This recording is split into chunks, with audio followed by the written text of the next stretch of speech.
नमस्कार. श्री स्वामी समर्थ. जय जय स्वामी समर्थ. आज आपल्या या स्वामी समर्थ या यूट्यूब चॅनेलवर मित्रांनो, आपणा सर्वांचे खूप खूप स्वागत आहे.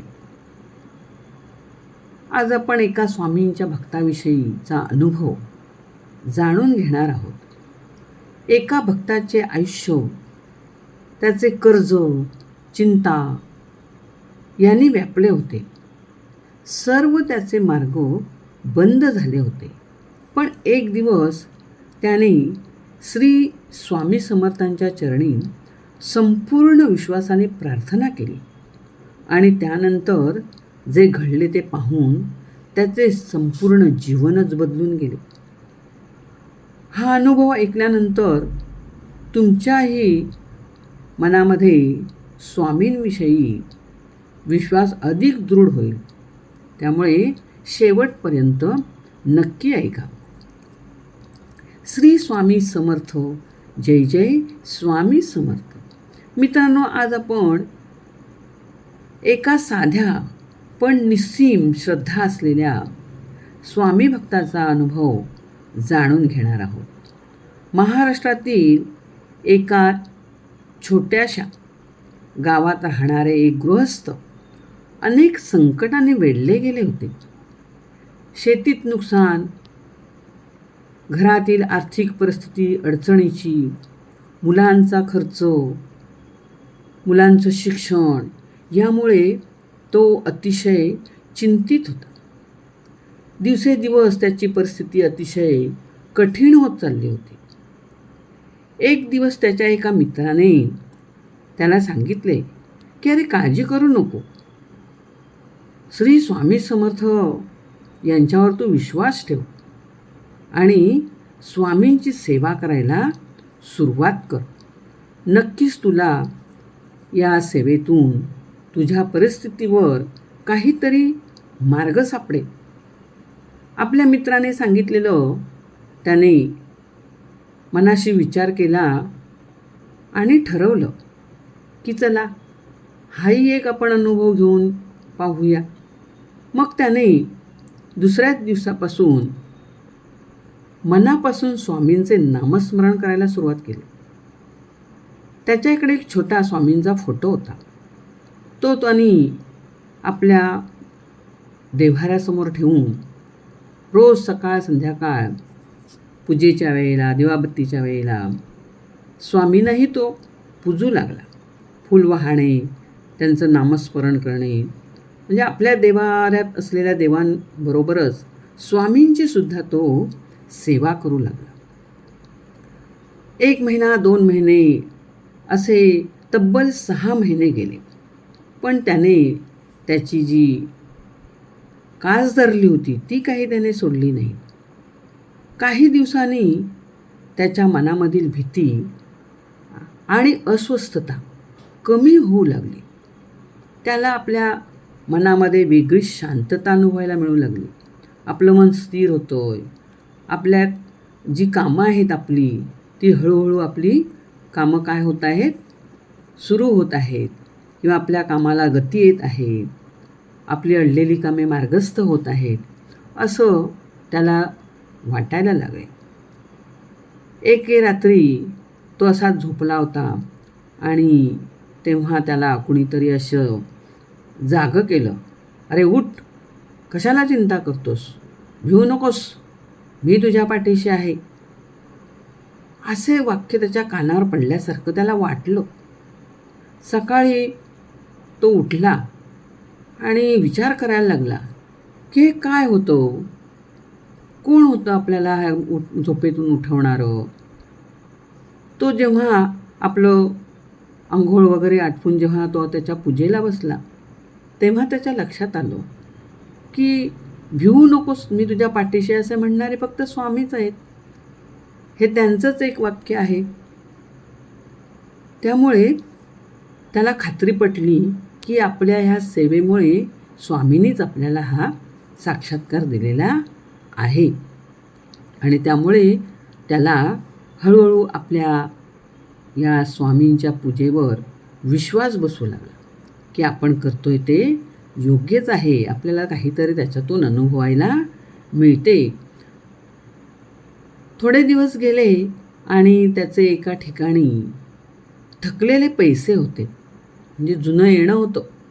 ते पैसे जो देणेकरी होता तो स्वतःहून घेऊन त्याच्या घरी त्याला परत करण्यासाठी आला. आणि हे त्याने पैसे वगैरे घेतल्यानंतर लक्षात आलं, अरे ह्याच्याकडे मी कित्येदा माझे पैसे म्हणजे परत दे असे सांगत होतो, पण अद्याप तो द्यायला तयार नव्हता. पण आज अचानक न मागताच तो माझ्या घरी येऊन माझे पैसे देऊन गेले. याचं त्याला आश्चर्य वाटलं आणि पैसे मिळाल्याचं समाधानही झालं की बरं झालं, माझं काहीतरी या पैशाने कर्ज फिटेल किंवा काम होईल, मुलांचं अडलेलं शिक्षण आहे त्याच्यासाठी फी भरता येईल. याचाही अर्थ त्याला एक लागला की बरं झालं, पैसा आला तो बरं झालं. आणि अशा प्रकारे हळूहळू त्याला आपल्या या सेवेचा अनुभव यायला लागला. शेतामध्ये सुद्धा त्याला सर्वात मोठा लाभ झाला आणि त्याच्या मनातील चिंता, भीती नाहीशी होऊ लागली. स्वामींच्या कृपेने त्याच्या घरातल्या ज्या बिघडलेल्या काही ज्या गोष्टी होत्या त्या हळूहळू मार्गस्थ व्हायला लागल्या. ज्या चिंता होत्या, काळजी होती, ती कमी होऊ लागली. अडलेले व्यवहार होते, त्या व्यवहारांमध्ये त्याला थोडंसं गती यायला लागली. काहीतरी आपली कामं मार्गस्थ होतं याचं त्याला समाधान होऊ लागलं आणि तो रात्रंदिवस जो काही विचार करायचा त्या विचारातून त्याला थोडी शांती मिळाली. हळूहळू त्याच्या अडचणी कमी झाल्या आणि त्यामुळे तो निश्चिंत झाला की आपल्या अडचणी आता कमी होत आहेत, आपल्याला मार्ग मिळत आहेत आणि आपलं जे काही अडलेली कामं आहेत ती आता आपल्याला पूर्णपणे मार्गस्थ लागलेली आहेत. त्यामुळे निश्चिंत राहायला काही आता अडचण नाही असं त्याच्या मनामध्ये एक विश्वास निर्माण झाला आणि खरोखरच स्वामींनी त्याच्या अडचणी हळूहळू सोडवायला सुरुवात केली आणि त्यामुळे त्याच्यावर जी काही भीती निर्माण झाली होती, त्याच्या मनावर काही जे दडपण आलेलं होतं ते कमी झालं आणि त्याच्या घरच्यांनासुद्धा विश्वास वाटला. घरच्यांना हा अनुभव त्याने सांगितला की हे सगळं श्रेय माझं नाही, तर माझ्या या स्वामींनी ही सगळी कृपा केलेली आहे. त्यांचे काही महिने मी फक्त सेवा केली, पण त्यांनी मला निश्चितच फळ दिलेलं आहे. म्हणजे त्या शेतकऱ्याने निष्ठेने ते काम केलं, निष्ठेने सेवा केली, विश्वासाने सेवा केली, स्वामींवर विश्वास ठेवला की आज नाही उद्या मला स्वामी याच्यातून बाहेर काढतील आणि म्हणूनच त्याला त्याच्या या विश्वासाचं फळ स्वामींनी दिले, त्याच्यावर कृपा केली. मित्रांनो, स्वामी समर्थांवर श्रद्धा आणि सबुरी ठेवली तर आपल्याला सगळं काही मिळतं. या गृहस्थाच्या स्वामींनी सर्व अडचणी दूर केल्या, पण संकटांना सामोरं कसं जावं याची शक्ती दिली.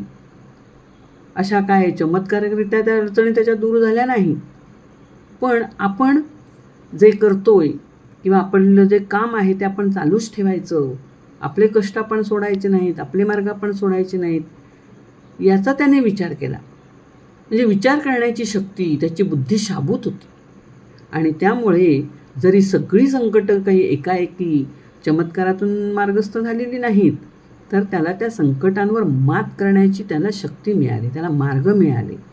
पाऊल कसं टाकावं हे त्याला कळलं आणि म्हणून योग्य मार्ग मिळाल्यामुळे तो संकटमुक्त झाला.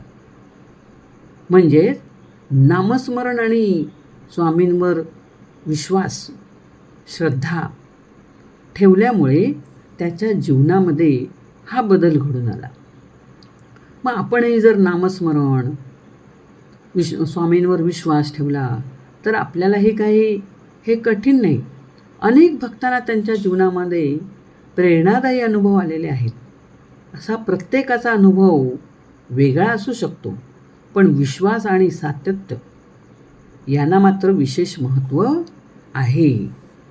जर तुम्हालाही स्वामी समर्थांचा अनुभव आला तर कमेंटमध्ये लिहा आणि नक्कीच माझ्या या चॅनेलला सबस्क्राईब करा, लाईक करा आणि माझे हे स्वामींची जी सेवा जी काही मनातून मी करते त्या सेवेचं फळ म्हणजेच हे स्वामींच्या भक्तांचे अनुभव तुमच्यापर्यंत पोचवणे.